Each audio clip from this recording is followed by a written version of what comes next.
Pour ce nouveau rendez-vous de la SFU, on est en format radio, c'est-à-dire qu'il n'y aura pas de présentation comme dans les rendez-vous précédents. Donc on va introduire ce débat du zéro artificialisation net. On a à peu près 1 heure devant nous. Et puis ensuite, donc, il s'agit plutôt d'avoir une discussion. Donc pour ceux qui sont en vidéo, on pourra lever la main automatique en haut de vos écrans pour prendre la parole.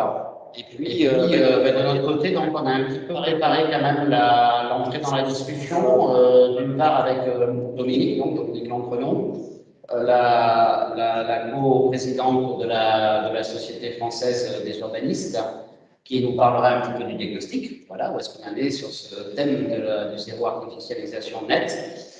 Bruno Ferracci prendra le relais pour nous expliquer un petit peu où est-ce qu'on en est également en termes plutôt juridiques.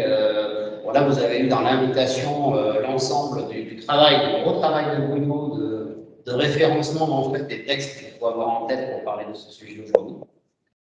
Et puis on est également en présence de Charles Lambert, qui effectivement fera avec moi aussi le relais et l'animation de l'ensemble de cette heure. Donc n'hésitez pas à prendre la parole, soit directement pour ceux qui sont dans la salle, soit en levant la main pour ceux qui sont en visio.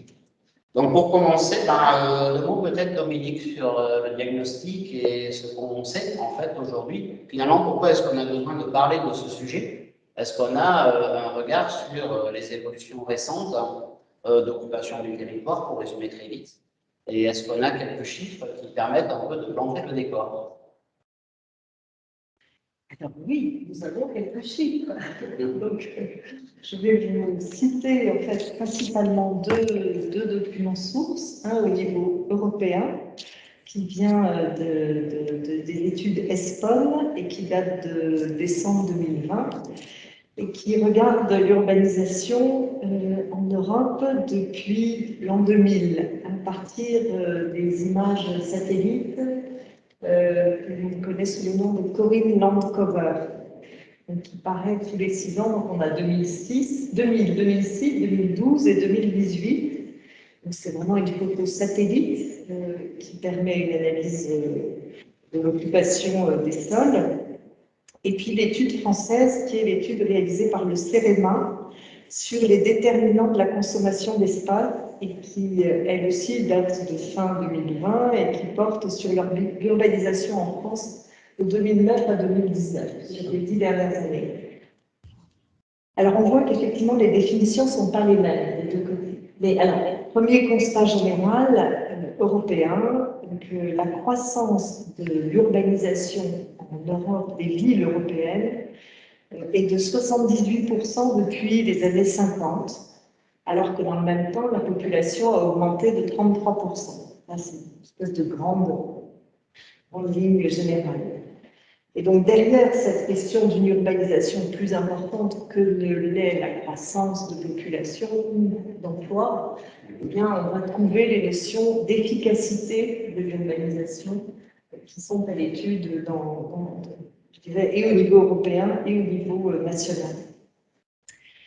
Après, un point qui est très important de dire, c'est qu'il y a un lien très important qui est fait entre le fait de préserver la biodiversité, qui diminue très fortement depuis ces dernières années, et l'étalement urbain. En France, d'ailleurs, la première loi qui a parlé de zéro artificialisation nette, c'est la loi sur la biodiversité qui est parue en 2018. C'est pas ça, mais c'est pas grave. C'est pas celle-là? Je vous préciserai. Je vous préciserai tout à l'heure. Merci.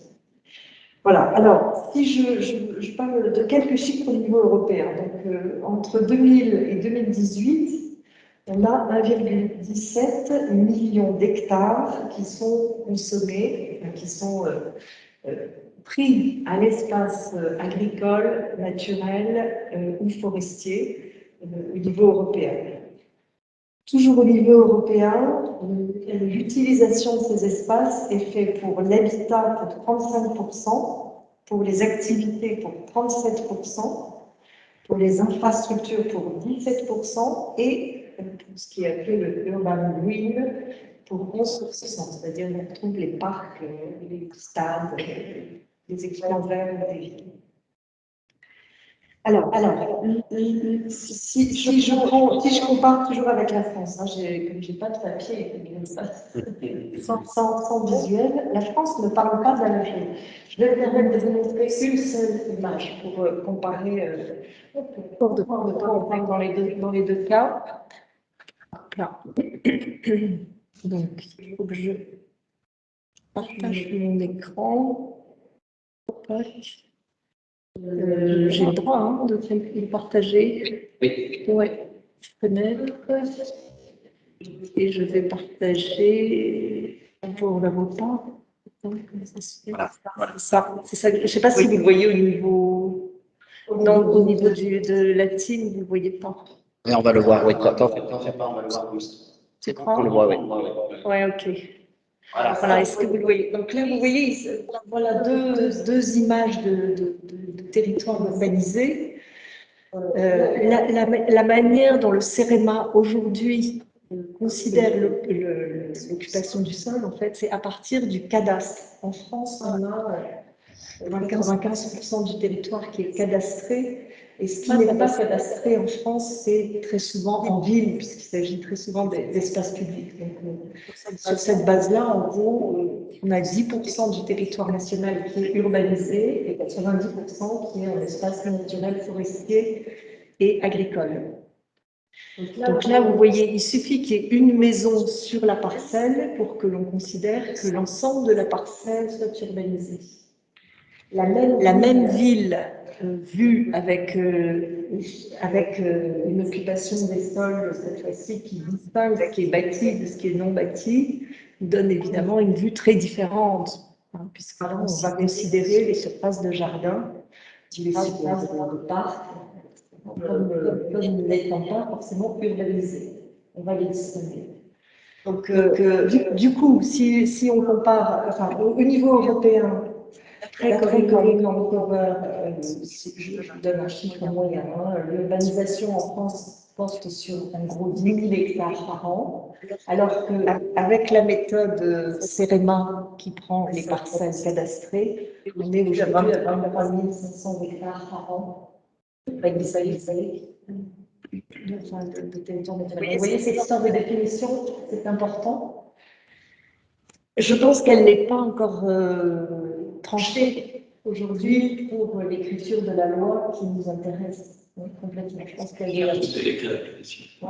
Alors, autre détail très important, c'est que la fameuse image satellite Corinne Vancouver, elle avait une maille, un pixel de l'ordre de 20 mètres, et ce pixel, récemment, il est passé à 1 mètre. Donc évidemment, on se rapproche d'une image plus précise l'image, et ce qu'on dira en termes de quantité et de quantité de surface. Aujourd'hui, c'est vrai que dans tous ces rapports, on a aussi la question de la qualité du sol qui peut être abordée et posée. Alors, bon, là, voilà les chiffres que je voulais vous dire rapidement. Si, quand même, pour la France, la consommation d'espace, c'est 68% habitat, 26% activité. Je vous rappelle, au niveau européen, on était à 35% habitat, 37% activité. Donc, c'est très intéressant de regarder l'étude européenne de manière détaillée, parce qu'elle nous donne pour chaque région et chaque pays, bien sûr, les caractéristiques de l'urbanisation qui a lieu. Donc, on a plus de création d'activités, par exemple, en Pologne, et en France, on est plus dans une économie de l'habitat et des services. Après, dans les deux études, donc l'étude européenne qui s'appelle, dont je vous ai dit, qui se trouve sur le site de ESPON, et le nom de l'étude, c'est SUPER. Voilà, super, facile à retenir. Pourquoi? Et donc, super réfléchit sur différents types d'urbanisation, compacte, polycentrique ou diffus, et propose une analyse et des scénarios comparés entre ces trois modes d'urbanisation. Et ils ne disent pas du tout qu'il y a et qu'il ne faut faire que des villes compactes, que des villes polycentriques ou que des villes diffuses. En fait, ils disent vraiment, ils ont construit un outil à disposition des pouvoirs locaux pour poser les questions, en fait, simplement par rapport à l'occupation du sol et à l'impact que ça peut avoir et sur la biodiversité et sur les questions aussi de gaz à effet de serre, bien sûr, mais aussi sur les questions du coût, sur les questions de qualité de la vie, etc. L'ensemble est très bien posé. Et donc, voilà, je dirais juste enfin, je vous renverrai plutôt à ces deux études pour aller plus loin dans le diagnostic, hein, mais je crois que voilà, cette question des définitions, elle va être fondamentale à bien mettre en place et la question de l'efficacité aussi. Oui, bien sûr. Donc, alors, moi, je retiens quand même deux choses. Hein. C'est effectivement que selon la façon dont on regarde cette artificialisation, les chiffres arrivent quand même du simple au triple, pour moi. Et puis la deuxième chose, c'est que malgré tout, avec une méthode constante, on constate qu'il y a une décorrélation entre la croissance démographique et l'espace consommé. Et donc, je suppose, Bruno, que c'est un peu de là qu'est partie cette réflexion sur l'idée qu'il fallait peut-être quand même faire quelque chose. Et donc, est-ce que tu peux nous dire en 2 mots un peu la chronologie des faits, et puis comment est-ce que ce sujet aujourd'hui est venu petit à petit dans toutes nos discussions, en particulier au Parlement et au Sénat pour le côté français? Alors, les débuts, c'est bien en 2018, pardon. Et ça n'est pas une loi, c'est le plan gouvernemental pour la biodiversité qui, le premier, évoque les problèmes l'objectif ou l'ambition de désartificialiser et d'arriver à le plan le prévoit, enfin, ce n'est pas à ce moment-là, mais l'idée, c'est sur un objectif de zéro artificialisation nette. Toute la question étant de savoir ce qu'on appelle l'artificialisation. Ça, je pense que ce sera l'objet du débat qui va suivre. Voilà, donc en 2018, la question se pose et le gouvernement dit va légiférer sur cette question. Avant de légiférer, il crée la fameuse convention pour le climat qui a réuni 150 citoyens volontaires, etc., qui fait à peu près 150 propositions. Et dont un certain nombre de propositions visant à lutter contre l'artificialisation des sols et à, comment dirais-je, à lutter aussi contre l'étalement urbain. Voilà, ça c'est donc les conclusions, les propositions plutôt de la Convention pour le climat, conclusions qui sont consignées dans un rapport qui date, je ne sais plus exactement quand, mais enfin c'est pas... Je crois qu'il est 2020. Le gouvernement se saisit de ce rapport, pas aussi bien que le reste de la Convention. Je ne reviens pas sur les débats qui ont pu avoir lieu. Et propose, rédige un projet de loi qui est présenté à l'Assemblée nationale. Laquelle l'Assemblée nationale, après le débat bien sûr, le vote le 4 mai 2021.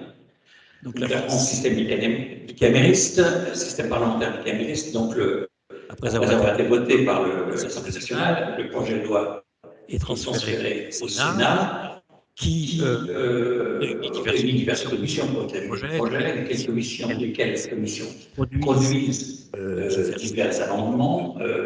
En gros, le projet de loi double. On était à 120 pages à peu près, on va se retrouver à 240 pages, ça sort du Sénat. C'est pas parce qu'il est plus exigeant, c'est parce qu'il détricote beaucoup ce qui a été proposé par l'Assemblée nationale, laquelle l'Assemblée nationale s'était de reprocher, lequel projet voté par l'Assemblée nationale s'était déjà vu reprocher de détricoter beaucoup les propositions de la Convention pour le climat. Voilà. Donc aujourd'hui, on en est là, c'est-à-dire que l'Assemblée nationale a voté un projet de loi qui a été amendé par le Sénat, qui l'a renvoyé au Parlement, donc à l'Assemblée nationale, qui redébat sur la question. Voilà. Donc, moi, si vous voulez en savoir plus, parce que j'ai fait beaucoup de recherches, je n'ai pas eu le temps de tout lire, n'hésitez pas à vous rendre sur le site de la SFU, vous avez toutes les coordonnées des 3 textes principaux qui sont les propositions de la Convention climat. C'est pas si long que ça à lire.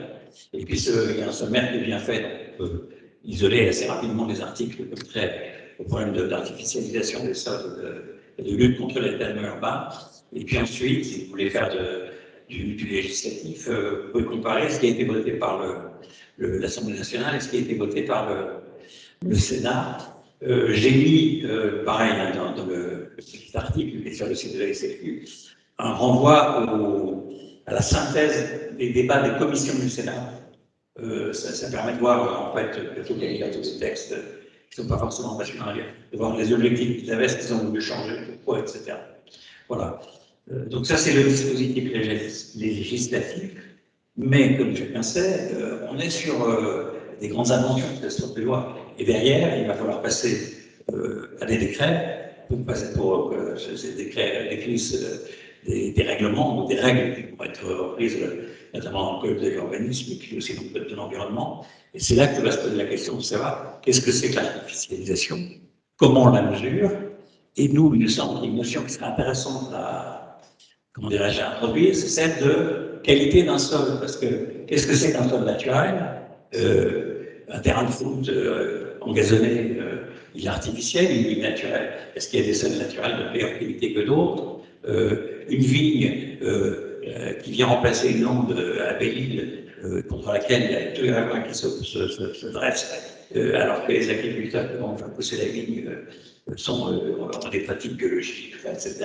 Est-ce qu'elle est de moins bonne qualité pour la biodiversité que la lande qui était là avant? On peut se poser la question ici. Ben voilà, c'est tous sujets qui sont abordés dans la loi, mais qui ne se traitent pas à fond et qui sont réglés à travers les décrets. Et là-dessus, je pense que c'est intéressant d'avoir une réflexion pour qu'il soit un peu performant et efficace. Parce que finalement, moi, si j'ai bien compris, et en attendant les décrets, effectivement, il y a quand même deux aspects pour simplifier cette loi. C'est que, si j'ai bien compris, donc, ce qui est proposé, c'est de s'autoriser à artificialiser dans les 10 ans qui viennent la moitié de ce qu'on a artificialisé les 10 années précédentes, avec une sorte de cliquet comme ça vers une échéance où ça serait cette fois zéro artificialisation, tout simplement. 2050. 2050. Et puis, d'un autre côté, cette idée que pour se cliquer en fait la moitié par tranche de 10 ans, en fait, il est constaté que de façon surfacique, c'est-à-dire en 2D, on regarde simplement ce qu'il y a sur un sol avec une photo aérienne. On en déduit donc une surface qui a été artificialisée ou désartificialisée, parce que ça marche aussi dans les deux sens. Oui. Est-ce que Bruno, ça te semble quand même bien répéter ce que... Oui. Et avec alors, avec une ambiguïté qui est qu'est-ce que c'est que désartificialiser? Oui. Non. Puisqu'aujourd'hui, ce que dit la loi, c'est que artificialiser un sol, c'est changer son usage. Les sols naturels, enfin, il y a 3 types de sols naturels, si je puis dire. Il y a les forêts, les espaces agricoles, les espaces naturels. À partir du moment où cet usage disparaît, le sol s'artificialise. Et aujourd'hui, pour le mesurer, ce qu'on a, c'est le cadastre. C'est-à-dire que quand on construit un immeuble sur un terrain de 5 000 m², on construit sur un terrain de 5 000 m², si la construction de 3 000 m², donc elle imperméabilise 3 000 m², les 2 000 m² restants sont considérés comme artificialisés. Très bien. Bon, donc le décor est monté face à la discussion. Alors, je vois que Chantal a levé la main. Oui, alors Dominique faisait état donc des études CEREMA, je crois qu'effectivement, et d'une différence entre les différentes études. Bon, moi j'avais regardé en fait en région sud. Nous avons, il y a plusieurs sources en fait. Il y a d'abord l'INSEE. L'INSEE qui, entre parenthèses, dit, en tout cas pour la région, qu'il y a que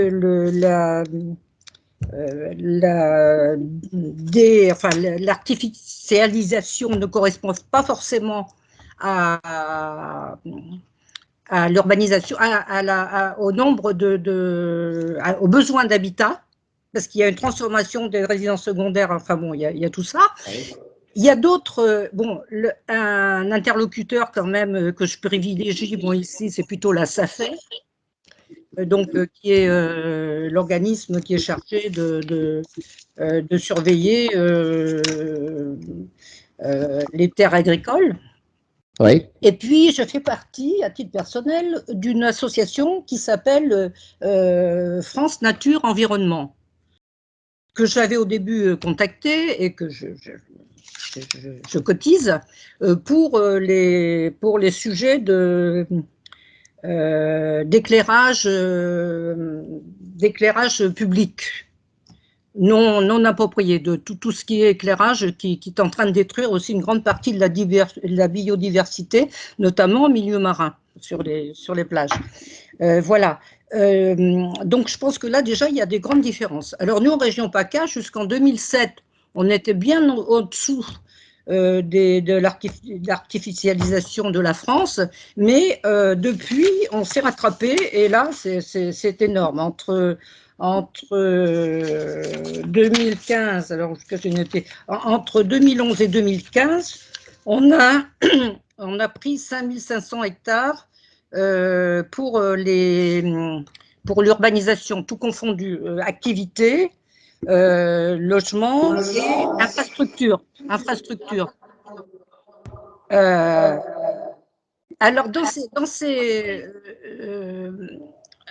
ces chiffres aussi, il y a la SAFER, par exemple, prend non seulement les chiffres de nouvelles artificialisation, nouvel achat de terres au détriment des projets agricoles, mais il garde aussi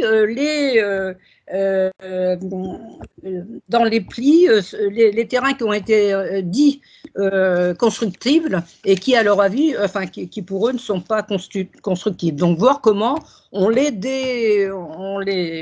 enlève la qualité de construction, voilà. Et alors, on travaille, j'étais en train de regarder, là, parce que justement, enfin, cette association fait partie d'une mission, enfin, d'un service de concertation continue sur les territoires portuaires. Quelque chose de très intéressant. Je viens de tomber là-dessus parce que, bon, alors ils font partie, donc le Grand Port de Marseille a créé une commission pour réfléchir sur tous ces problèmes de biodiversité. Vous savez combien le port est accusé de pollution, etc. Et ils se sont basés sur Fos. Et à Fos, par exemple, cette association-là, elle vient de faire un rapport. C'est pour ça que c'est intéressant pour nous urbanistes, où il décline tout ce qui peut être fait pour limiter l'artificialisation. C'est-à-dire en matière pour le port, évidemment, la construction des bâtiments, mais surtout l'organisation logistique. C'est-à-dire utiliser au mieux tous les différentes plateformes logistiques, hein, parce que c'est une grande consommatrice d'espace, et l'organiser de façon à utiliser tout ce qui existe. Et je pense que c'est intéressant pour nous, parce qu'effectivement, les infrastructures et les infrastructures et tout le problème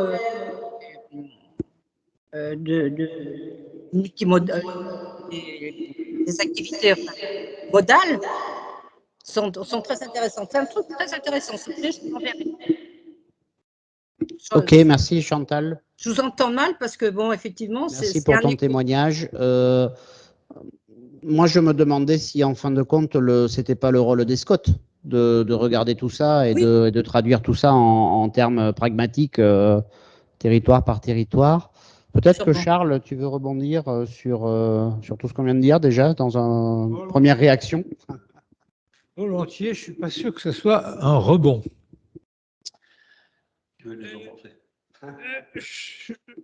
De quoi parlons-nous, en fait?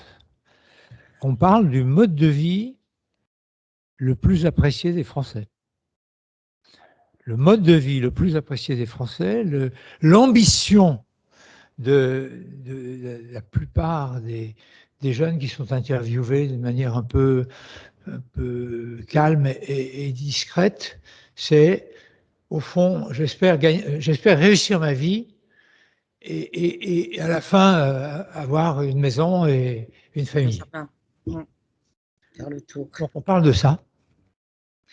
Et on est en train de dire, et de ne pas oser dire, que ce modèle qu'on a réussi à développer en France,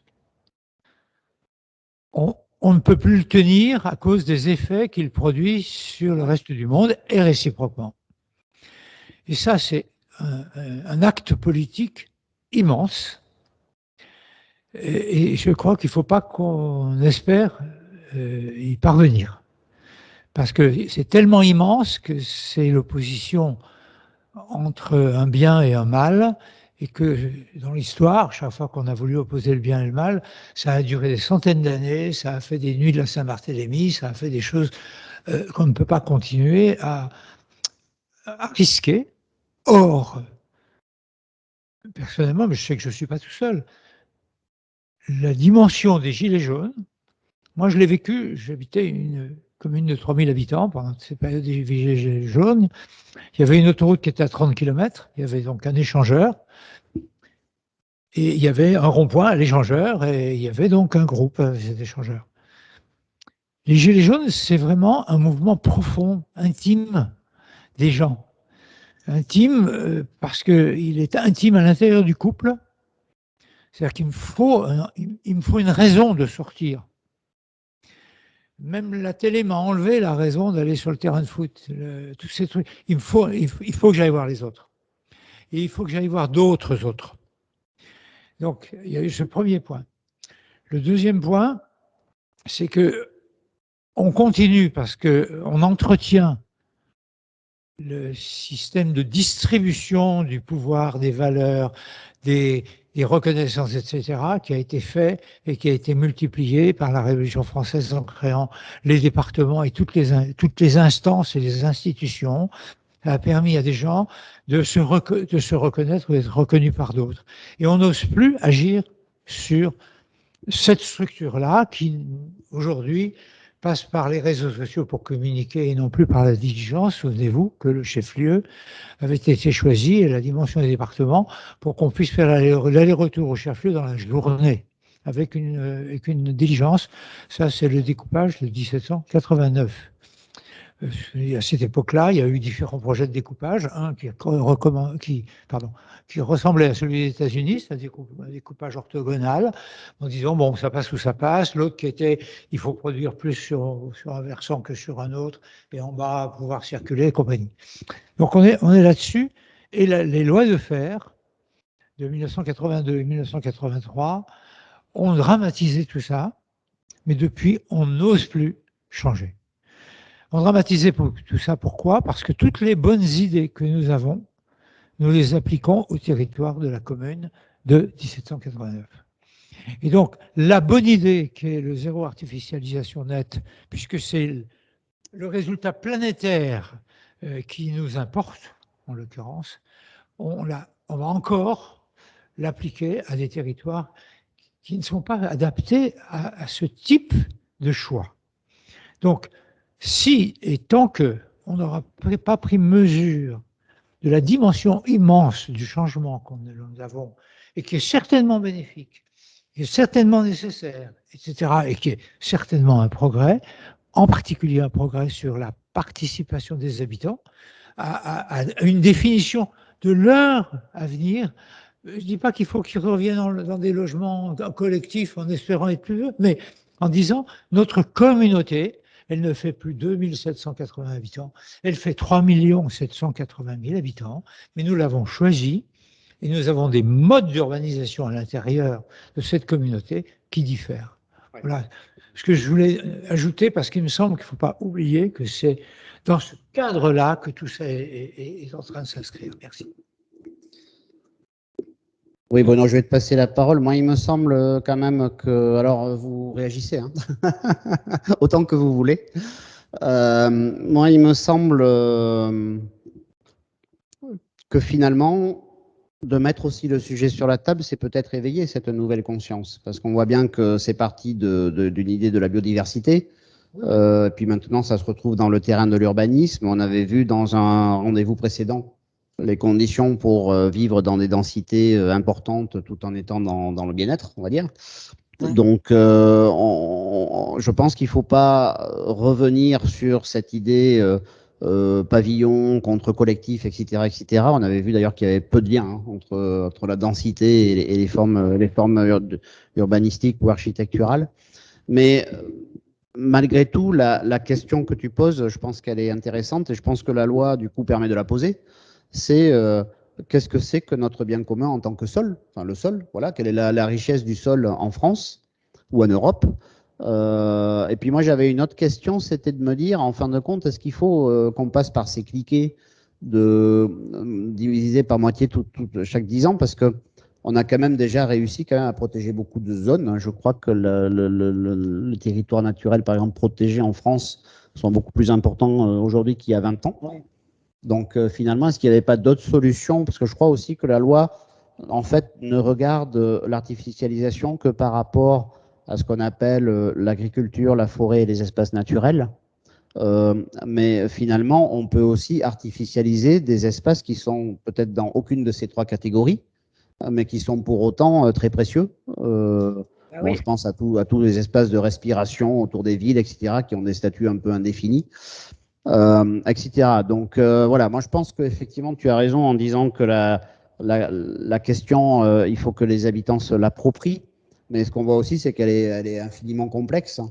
Et donc peut-être que le travail des urbanistes, justement, puisqu'on est là pour en parler, c'est d'aborder cette complexité avec les habitants et d'essayer voilà, de détourer quelque chose à la fois de ressenti par chacun et puis de très opérationnel pour chaque territoire. Voilà. Bruno, tu voulais... Oui, je voulais un petit peu pondérer enfin, pas pondérer. Je suis d'accord sur le fond avec Charles, mais j'ai peut-être pas la même approche sur les causes.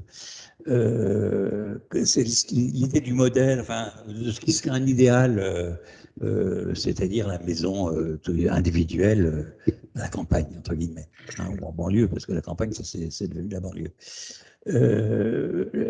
La vraie question, c'est celle des revenus des gens, c'est-à-dire que habiter en centre-ville, c'est un penthouse, hein, un dernier niveau avec une magnifique terrasse vue sur la Seine à Paris, c'est beaucoup mieux que d'habiter, je ne sais pas où, même sur le plateau de Saclay, à côté d'un golf. Hein.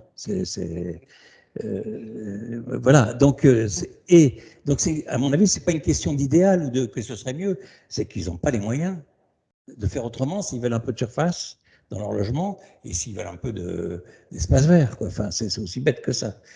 C'est une question de revenus. Je te renvoie pour ça aux études de Marc Viel.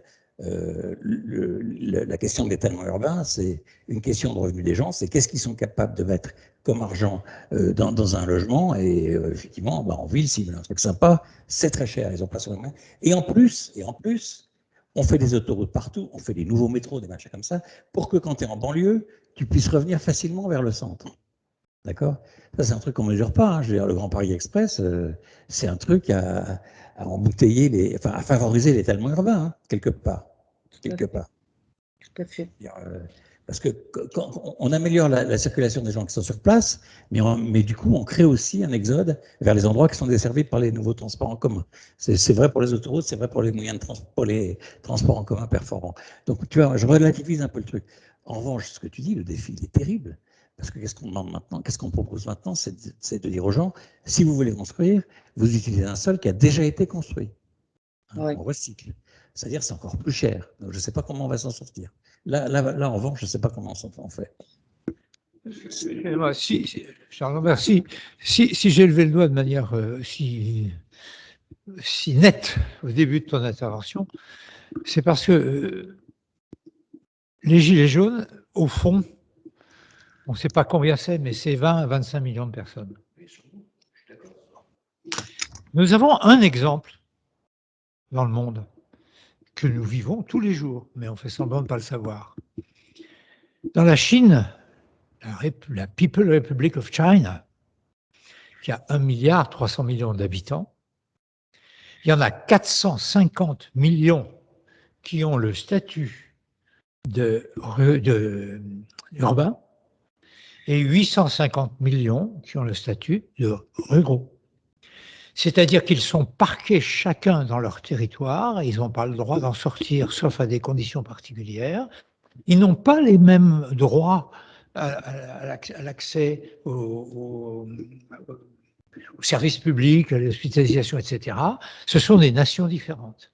Et l'enjeu des Gilets jaunes, c'est de savoir si on va créer des petites républiques dans des coins qui auront choisi de ne plus se caler sur la capacité financière de faire, mais au contraire de dire, nous sommes là, nous nous mettons en commun, en coopérative, pour survivre là.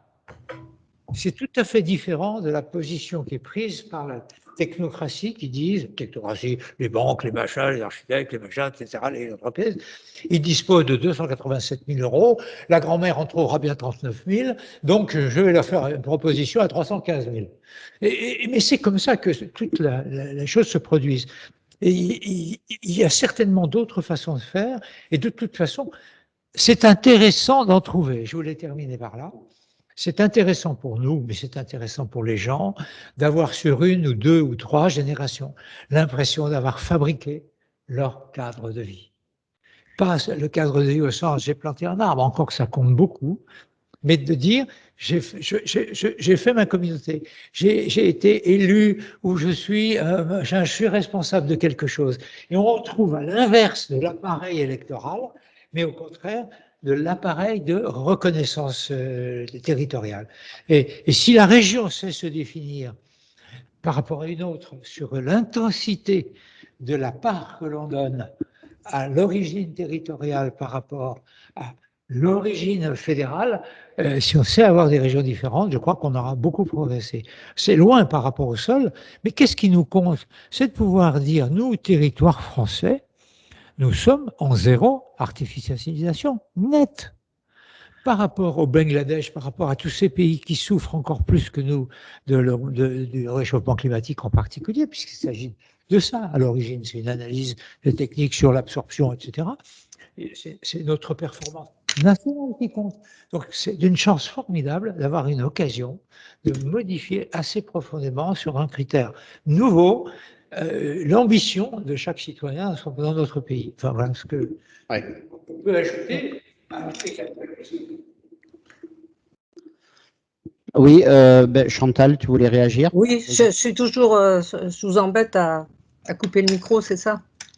Moi, je voulais réagir, oui, d'abord sur ce qu'a dit Charles et puis ensuite Bruno. Bon, moi, avec Charles, bon, j'ai travaillé pendant 20 ans dans les villes nouvelles. Alors, effectivement, le truc de dire l'objectif de tout être humain, c'est d'avoir sa maison et pour surtout d'en faire le tour, hein, c'est-à-dire même pas les maisons mitoyennes, etc. Je pense que ça, c'est un peu passé. Je crois qu'il y a de plus en plus de gens qui veulent vivre en ville, des urbains. Moi, par exemple, j'ai vécu toute ma jeunesse à la campagne, et maintenant, je supporte la campagne en TGV, c'est-à-dire en passant très très vite. Donc, bon. Mais je crois qu'il y a tout un tas de gens, et je suis d'accord avec Bruno, c'est une question de moyens. C'est ce qu'on appelle, nous, dans les villes portuaires, le problème de la gentrification. En fait, le centre des villes, maintenant, sont en train d'être réservés aux plus riches, et pas seulement aux habitants, enfin c'est le cas de Marseille, mais aussi pour la résidence secondaire, l'habitat type Airbnb, etc. Et donc, et les pauvres, effectivement, vont plus loin parce qu'ils n'ont pas d'argent. Alors, je voulais quand même revenir, moi, sur la responsabilité des urbanistes. Donc, on parle à chaque fois, quand on prend un bout de terrain, il y a toujours une préconisation du site alternatif, hein, ça je pense qu'on le sait tous. Alors je voulais vous rappeler à ce propos le document que je vous avais envoyé sur les établissements publics fonciers, parce qu'eux sont chargés de ça. Et là, vous y verrez beaucoup de préconisations, de demander aux communes qui ont un projet de regarder tous les sites alternatifs. Ouais. Et encore une fois, moi, je crois beaucoup aux établissements publics, donc il y a une capacité d'expertise pour les aider à ça. Voilà, j'ai jamais eu de retour sur ce document-là, donc bon, Je ne sais pas si vous l'avez apprécié, lu, mais j'y donne pas mal d'exemples, bien sûr de PACA, mais aussi de la région Normandie. Le foncier, le foncier en matière d'urbanisme, c'est bien sûr le nerf de la guerre. Hein. Oui, je voulais revenir sur un des points du diagnostic, mais je me suis un peu perdue. Oui, enfin, ça nous éloigne peut-être des propos de Charles et de Chantal là, à l'instant, mais quand je parlais tout à l'heure de l'efficacité en fait de l'urbanisation, hein, de la relation entre une urbanisation qui accueille effectivement plus de monde. Vous savez aussi au niveau démographique, bien sûr, la structure démographique évolue considérablement, c'est-à-dire qu'on a de plus en plus de ménages, de personnes seules. Hein. Une ville comme Paris, par exemple, c'est plus de la moitié des ménages qui sont des personnes seules. Et donc, notre urbanisation sur le diagnostic français, comme dans le document du CEREMA, elle a lieu surtout sur tout ce qui est littoral et tout ce qui est métropole, mais pas du tout ailleurs, en fait. Hein. On est vraiment sur la périphérie des métropoles et puis le littoral, on peut dire, les littoraux, parce que la France a un beau littoral. Et donc, c'est vraiment là que ça se situe. Voilà. Donc, je voulais juste redonner aussi quelques éléments, trois pistes, en fait, dans la gouvernance, je l'avais dit peut-être tout à l'heure, mais les outils pour les gouvernants, c'est effectivement d'inciter à la densification. Donc, ça, on en avait déjà parlé avec Laurent. Il y a aussi tout ce qui est contenir l'urbanisation. Et ça, moi, je pense beaucoup à ce qui se passe au niveau de l'agriculture en ce moment. C'est-à-dire que, je vous citais lors du déjeuner l'association Terre de Liens qui achète des terrains agricoles aux portes des villes pour les donner à des jeunes agriculteurs qui ensuite vont faire de l'économie circulaire, c'est-à-dire revendre aux urbains principalement. Et c'est une manière de contenir l'urbanisation. Je pense que c'est un vrai sujet que les collectivités peuvent aider. Hein, les plans agricoles aujourd'hui développent les villes, permettent ce développement des agriculteurs. Je rappelle que chez la France, en moyenne, ce sont des exploitations de 300 hectares. Hein. Et aujourd'hui, les gens qui font de la permaculture ou de l'agriculture bio, ils peuvent faire vivre un ménage sur 5 hectares, voire moins. Donc, c'est une révolution agricole qui est peut-être devant nous. Donc, cette question de contenu.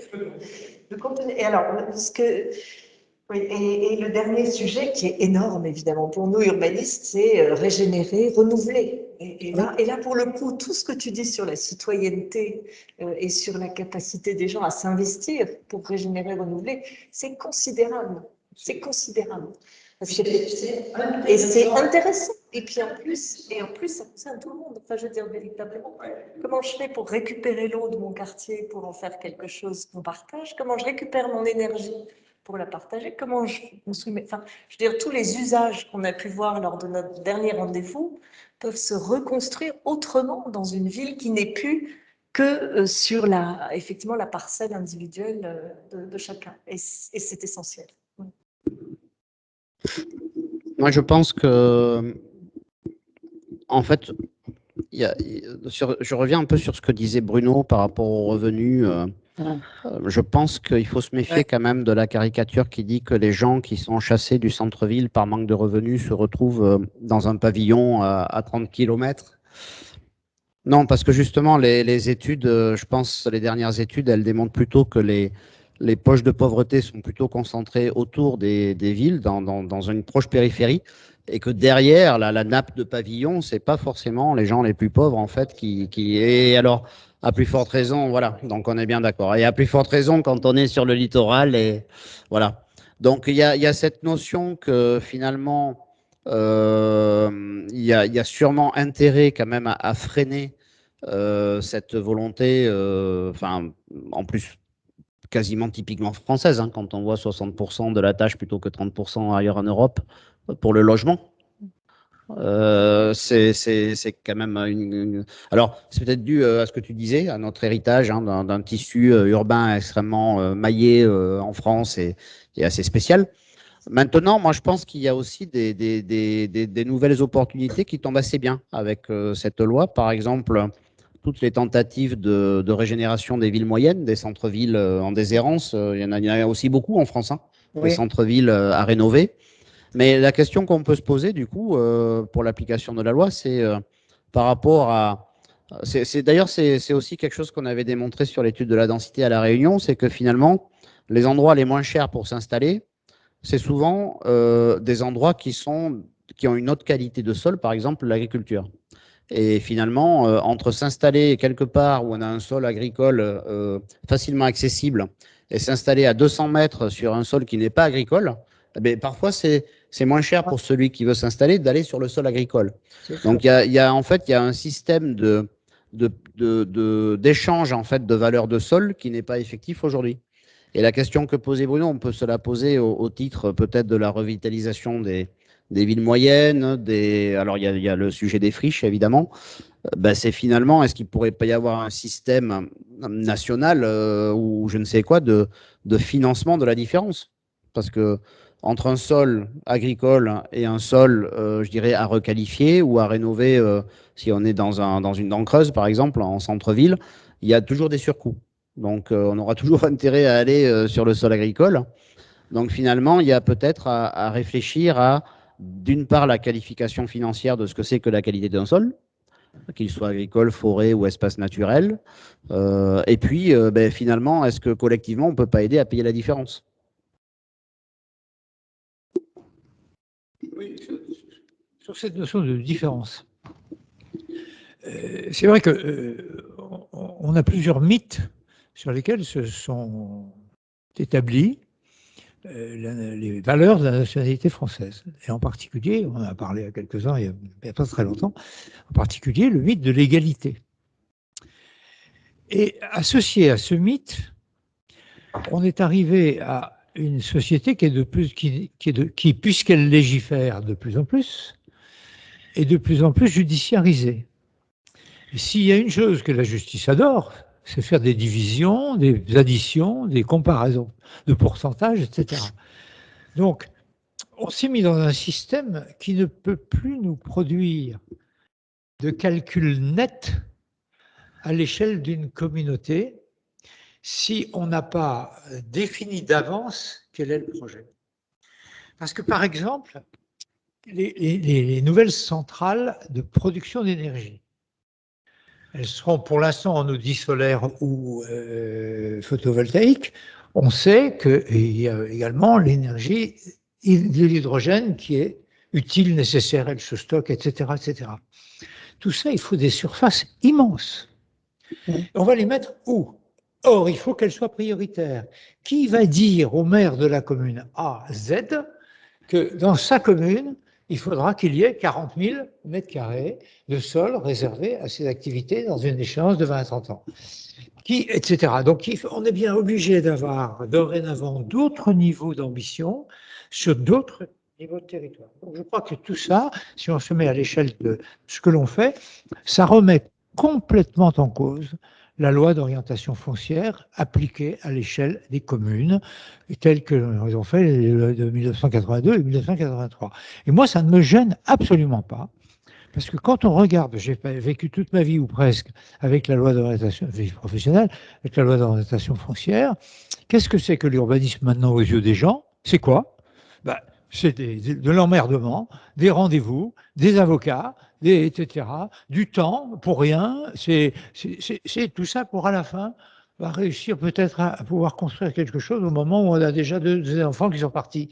Donc, on ne va pas continuer, nous, à faire croire que ce qui nous motive, l'ambition que nous avons d'y consacrer notre vie, c'est de bousculer en permanence des murs juridiques, lesquels murs juridiques sont plus efficaces que les nôtres, parce que nous, ce n'est pas de l'arithmétique quand on parle du mode de vie, quand on parle, etc. Or, les politiciens, ils font de l'arithmétique électorale, et les judiciaires, ils font de l'arithmétique, ils comparent aux textes de... Pardon. Alors, direction dans la salle, est-ce que la foule... Peut-être, vous avez une petite question, une réaction? Est-ce que déjà vous connaissiez un petit peu le sujet, enfin la façon dont ça s'articulait aujourd'hui, tout ça?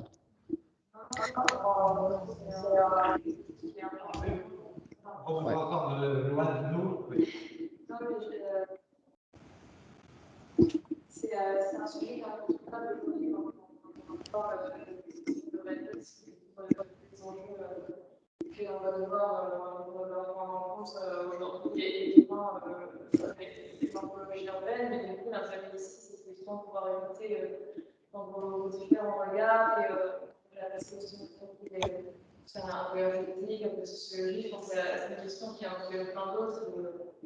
Et du coup, notamment aussi avoir défini avec des pistes, je pense que c'est censé aujourd'hui de rendre désirable justement la diversité et que c'est toujours une question d'équilibre, mais bon, après, c'est des sujets intéressants à faire approfondir avec les différentes approches.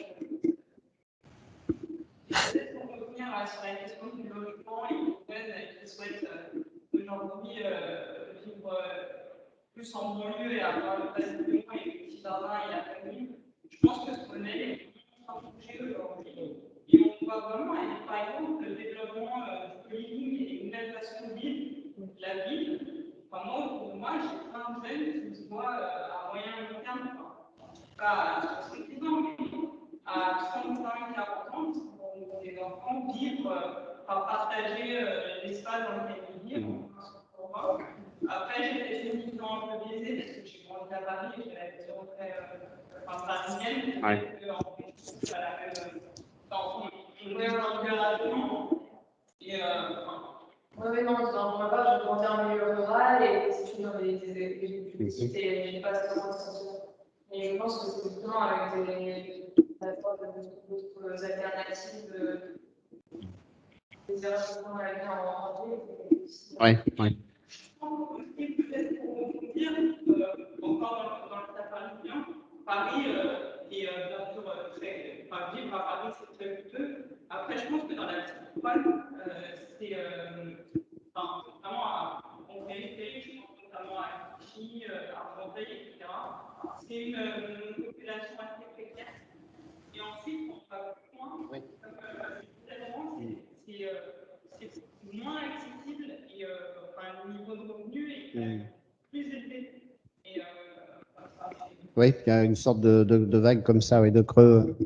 c'est progressivement, je pense qu'on va clignoter un peu la périphérie. Oui. Alors, on est d'accord, hein, le niveau de revenu est plus élevé et on y a vu d'autant plus facilement qu'on a des facilités pour venir au centre. D'accord. D'ailleurs, et les gilets jaunes, quand est-ce qu'ils s'est engueulés? Quand on a monté le prix de l'essence, parce que pour revenir en ville, ça leur coûtait plus cher. Oui, Hein, oui. parce que habiter loin, ça permet effectivement d'avoir un peu plus de surface de logement, d'avoir un jardin ou pas, etc. Mais le contre-coup que les gens ne mesurent pas nécessairement au départ, c'est l'accroissement des déplacements que ça implique, d'accord. Et les gilets jaunes, c'est quand même ça au départ. C'est que, pour moi, c'est le coût du foncier. Alors après, savoir si c'est effectivement les pauvres habitent plutôt en périphérie directe des agglomérations, enfin des grandes agglomérations, etc. Mais le coût du foncier, c'est vraiment la clé du problème. Hein. Sinon, on disait la propriété, c'est le vol, d'accord. Et quand ils pensaient à la propriété, c'était la propriété foncière, évidemment. Et moi, je pense qu'il faut réfléchir. Par exemple, enfin, en Hollande, alors la Hollande, la moitié de la Hollande, c'est des polders, donc ils sont municipaux. C'est des sols municipaux. Mais moi, je pense qu'il faut réfléchir alors, une municipalisation des sols, ça me fait très, très peur. C'est peut-être une régionalisation des sols qui serait intéressante à regarder, d'accord. Et puis après, on fait des baux amphithéotiques. Et le loyer du bail, il est proportionnel au prix de revente du logement, enfin voilà, histoire que les promoteurs, on les tienne un peu, quoi. Enfin, Ouais. mais tu vois, c'est un truc. Mais il faut vachement réfléchir à ça. Hein. Sinon, on pourra raconter ce qu'on veut, on continuera à s'étaler, il n'y a pas de problème. Enfin, c'est mon avis. Monsieur Lambert. Non, si c'est le mot de la fin, on arrête. Je dirais volontiers deux choses. Ces deux personnes qui sont intervenues tout à l'heure. D'abord, je crois que c'est clair que nous avons tous raison. C'est clair qu'il y a donc c'est vrai qu'il y a différentes périodes de la vie, il y a beaucoup de choses, etc. Mais là où franchement nous n'avons pas raison, c'est de penser que notre mode de raisonnement, qui vient du centre vers la périphérie, est un raisonnement qui apporte le bien aux autres. la régénération de nos sociétés, elle viendra aussi de réflexions ou de modes de vie qui viennent de la périphérie et qui nous reviennent. Ça viendra peut-être par des générations, puisque effectivement, les générations continuent à se multiplier. Moi, mon père est mort, je serais mort il y a 12 ans, quand il est mort, lui. Je veux dire, tout ça est en train de changer complètement. Donc, il y aura toutes les situations. Première observation, mais la deuxième observation, c'est, moi, en partie de ma vie, comme Dominique, je le sais, à travailler dans des petites communes, avec des conseils municipaux relativement représentatifs de leur population, ça existe, pas manipulés par les sociétés secrètes ou les syndicats ou les machins ou les trucs, ou la comptabilité des enquêteurs et compagnie. Et franchement, pour ces 20 millions d'habitants, donc on parle en gros 20 sur 65, hein, c'est beaucoup, hein, c'est largement ce qui fait basculer une société d'un côté à un autre. Ce que les techniciens appellent la spéculation foncière, c'est le fondement même de la répartition familiale. On a un bout de terrain de plus qu'on va pouvoir diviser en 3 et on a 4 enfants. Il y en a un qui aura la maison principale et puis les 3 auront le reste. Qu'est-ce qu'on va proposer d'autre aux familles dans des sociétés chrétiennes qui sont encore chrétiennes, où l'héritage n'a de légitimité que si justement on pense que l'enfant est un droit, et que de donner c'est un devoir. Comment on va faire pour remplacer tout ça si ce n'est par cette artificialisation du bien? Et là, on est en train de mêler tout ça, et je ne dis pas qu'il ne faut pas le faire. Je dis simplement qu'il faut faire attention à ne pas foutre le feu partout, en même temps, avec des propos un peu conjoncturels, parce que je trouve que l'Assemblée nationale, en votant ça d'un coup, comme elle a voté l'année dernière d'un coup, parce que c'est toujours pas passé, heureusement, le fait que le médecin pouvait prescrire l'avortement le jour du 9e mois pour des raisons de confort psychologique de la mère, c'est des choses, on ne peut pas décider ça sans vraiment en parler au peuple, enfin en parler à toutes les générations, à toutes les constitutions. Et c'est pareil pour là. Moi, j'ai vécu ma vie en disant qu'est-ce que je vais donner, enfin en voyant autour de moi, qu'est-ce que je vais pouvoir donner à mes enfants. Ça, j'y ai travaillé toute ma vie, il faut que je puisse le partager. Ça, j'ai cumulé ça, il faut que je puisse le partager, etc. Bon, on s'approche de la conclusion, ça fait une petite heure qu'on a parlé. Oui, Chantal, je te laisse la parole et après je dirai un petit mot et puis je laisserai le mot de la fin à très Dominique. rapidement, parce que bon, Alors, tu as demandé si on avait des... On t'écoute. Alors, Essaie de faire bref. oui, je fais bref. Donc, comme vous le savez, j'ai bossé dans les villes nouvelles, hein, et j'étais, au tout départ, j'étais inspectrice foncière. Donc, j'étais là avec le juge pour exproprier des terrains, etc. Alors, moi, je suis d'accord. Je pense que vraiment, il y a un problème de coût pour les... Parce que tu dis, bon, les populations, disons, moyennes ou pauvres sont en périphérie des villes, mais jamais au centre. Le centre-ville, c'est vraiment... Bon, et nous, on avait, donc, en ville nouvelle, vous le savez, les grands principes de la mixité sociale. À chaque fois qu'on avait, enfin, on mixait complètement le logement. Je crois qu'on donnait la possibilité à des couples, à des jeunes couples d'être propriétaires de leur logement. Le problème, et on a déjà eu l'occasion d'en parler, c'est à la revente de ces logements. Moi, je suis persuadée que de plus d'expertise, pas publique, parce qu'en fait, ce mot est toujours, mais en tout cas d'expertise, qui est, en l'occurrence, c'était les établissements publics, est nécessaire. Le problème, c'est qu'ensuite, ensuite, c'est la loi de l'argent qui commande, et chacun, quoi qu'il en dise, est surtout demandeur de gagner de l'argent. Hein. Ça, c'est, je veux dire, c'est une vieille... alors, tout ce qu'on pourra faire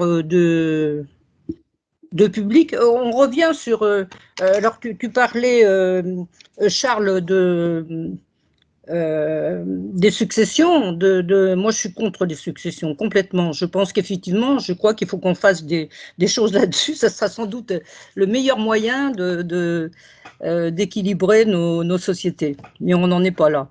En tout cas, le foncier, c'est le plus important dans je dirais pour nous, urbanistes, c'est vraiment une question très, très importante. Très bien, merci Chantal. Alors, on va conclure, hein. On avait dit qu'on faisait ce rendez-vous sur 1 heure. Donc moi, ce que je constate, c'est quand même une simple équation mathématique toute simple, hein. On divise par 2 tous les 10 ans. Remet sur la table énormément de choses, mais il me semble que ce qui est intéressant, c'est que finalement, ça peut faire prendre conscience que l'endroit où on est, avec tout son héritage, qu'il soit financier, culturel ou tout simplement qu'il soit environnemental, puisqu'on est toujours quelque part et qu'on occupe toujours quelque chose, a une valeur. Voilà. Voilà. Donc, moi, je pense qu'il faut effectivement, les décrets seront ce qu'ils seront. Mais finalement, peut-être que la Société française des urbanistes, puisque c'est un peu quand même notre mission, pourrait prendre un peu, faire un petit pas de côté et justement se saisir de cette occasion pour essayer de travailler sur cette idée de valeur qui englobe toutes les valeurs. Donc on a vu qu'il y avait une merci, on a vu voilà la valeur des valeurs. Donc, on a effectivement cet enjeu de la valeur foncière qui est fondamental, mais comme le disait Bénédicte, je ne sais pas si les gens aujourd'hui ont tant envie que ça aussi d'avoir un héritage immobilier à tout prix. Donc, les choses bougent. Et justement, moi, il me semble aussi, en discutant, alors évidemment dans la sphère parisienne qui a plein de défauts, mais en discutant avec des jeunes collaborateurs chez moi, il me semble aussi que cette conscience qu'on ne va pas continuer à pouvoir utiliser tout ce qu'on veut tout le temps, et y compris un sol, un jardin, tout ça, elle est quand même très présente, hein, et qu'il y a des gens qui ont envie de faire différemment. Et ça n'existait pas il y a 15 ans. Donc, finalement, voilà, cette loi, moi, il me semble qu'elle a énormément de défauts, qu'elle est extrêmement simpliste, mais du coup, c'est une simplicité qui invite à développer tout ce qu'on veut. Voilà. Donc, moi, je propose que la SFU, du coup, donne un peu Et il y a du travail, parce qu'on voit qu'il faut englober énormément de sujets, mais peut-être qu'on pourrait profiter de cette occasion pour effectivement réfléchir sur cette idée de valeur globale du fait d'habiter quelque part ou de vivre quelque part ou de faire une centrale nucléaire ou énergétique quelque part. Et puis finalement, essayer de raccommoder tout ça pour avoir une vision territoriale à terme. Voilà, j'en ai fini. Je passe le micro à Dominique. J'aime beaucoup ce que tu dis sur la valeur des lieux également, et je crois je crois aussi beaucoup que au niveau des jeunes, l'idée d'être d'une rupture par rapport à la vision ancienne, elle est bien présente. C'est-à-dire que effectivement, il y a une conscience, il y a une crainte très forte de ce qui est en train de se passer au niveau du changement climatique et de la biodiversité. Et donc, je pense que cette conscience-là fait qu'on construit, enfin, l'idée de vivre en partage, de faire du coworking, de faire un certain nombre de lieux communs, vont bien dans le sens de l'appropriation et de la régénération urbaine telle qu'on l'a décrit. Encore un chiffre, hein, je suis désolée, je suis Madame Chiffre ce soir, mais 50% de l'urbanisation d'une métropole comme Nice, c'est de la maison individuelle uniquement. 50%. Donc, de la régénération de ces 50% du territoire, c'est formidable ce qu'on peut y faire. Et on est en lien direct avec la nature et avec une nature extraordinaire en plus. Donc, il y a plein de possibilités qui peuvent permettre de s'identifier. Voilà. Et je suis quand même, moi, très interpellée par ce qui se passe au niveau européen, c'est-à-dire que malgré tout, l'activité se déplace bien en Pologne, etc. C'est ça aussi qu'on dit dans l'occupation des sols. Donc ça, je pense que ça pose des questions sur la construction européenne et sur le fait de pouvoir retrouver davantage la proximité entre activité et habitat. Très bien, bah donc ce rendez-vous se termine et donc le prochain aura lieu en septembre. Voilà, donc à très bientôt pour les prochains rendez-vous de la SFU. Très bonne soirée. Ok.